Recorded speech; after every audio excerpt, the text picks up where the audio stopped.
interaction of the day. Well, we're putting the focus on the SME ecosystem, and we are going to be talking to somebody who's worked closely with MSMEs, with all of these small and medium companies, and is deeply invested into the ecosystem. Well, Stratefix is now joining us. That's in the business of SMEs. The co-founder, Mukul Goyal, is now joining us. Thank you very much, Mukul, for joining us here on ET. Now, you're in the business of consulting MSMEs to help them unlock their full potential. And it's these MSMEs that are driving the startup ecosystem as well. So as Nandan Nilekani also stated, but what are some of the key challenges as of now that this sector faces, and how do you propose for those challenges to be addressed?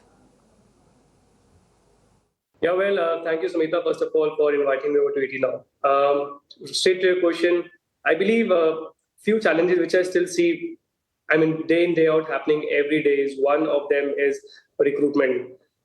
Talent availability, talent retention is a huge challenge in MSME because in the entire ecosystem of startup corporates and the MSME, the choices of the people for joining MSME is the last, usually, which I've seen always.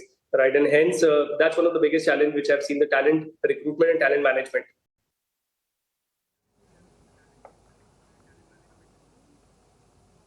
Right, but what's the opportunity currently lying with these SMEs that's waiting to be unlocked, and how big do you feel that this is?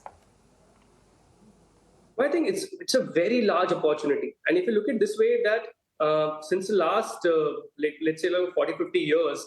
What's happening is, as the generation is now changing, and the current generation, which is there in the usual businesses in MSME, these are well-exposed, well-traveled, well-educated generation. So now they don't have a challenge of capital in their place.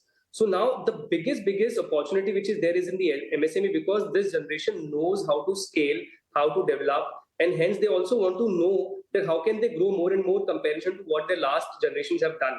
And because, as I said, the generation does not have a capital challenge, hence the only thing is that how can they scale more? And here as well, the governance, the government schemes, the policies, the entire ecosystem is playing a huge role over here.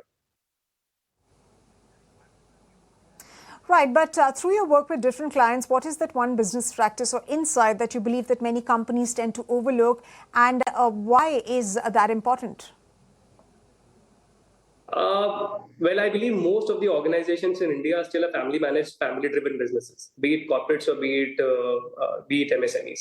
If I talk about MSMEs, one thing which they overlook still is they miss creating a board of people who are not just family members, who are non-family members as well. Things shifting from one person to a board really helps to make sure that the governance is very equally equipped in a right manner. There's a sounding board which helps in taking the right decision at right time. Though I understand it also takes time then to decide, and the agility goes a little low, but that's okay, because when the things are going all right, it's the board actually which gives you a perspective which you're missing out. So I believe that is one thing which we are overlooking. The second thing, the biggest thing which I believe apart from board is marketing, branding. We have been masters of creating a product, but how great are we in branding and marketing comparison to startups per se? So MSMEs have really overlooked this thing, that how can we create a brand outside where we are not known by a person, but by a company. So these two things, creating a board and branding, I believe are two essential activities which are being overlooked right now by an MSME. Right. One final question before we let you go. Now, when we speak of this sector, a critical challenge is governance issues. Of late, we've seen that with Gensol. Do founders realize how a lack of proper governance mechanism is rather concerning? Honestly, this is like a talk of the town, of course, Samita, as all of us are doing right now. And it does create an issue, not just externally, but internally also, because this brings a huge alarm in all of us in our mind that exactly as an organization, what are we doing?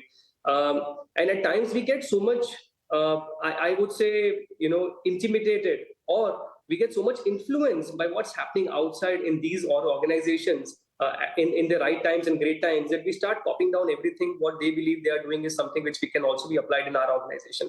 But it's only the proper, stricter governance and stricter regulations and the cross-check mechanism which can help to identify that is everything which is shown right on every other medium, including the social media, which we are right now completely influenced with. Is it really in the right direction? And hence, I believe it's a blow and also a question to all of us in terms of what are we getting influenced with? Are we getting influenced in the right manner or wrong manner? Certainly, everyone has a role to play over here, be it the government, be it public, be it private. But yeah, that's how the amalgamation of all these three entities plays in picture to create a right structure for any organization. Right. Thanks very much, Mukul, for joining us and sharing your thoughts on the SME space. And ladies and gentlemen, let's shift our focus to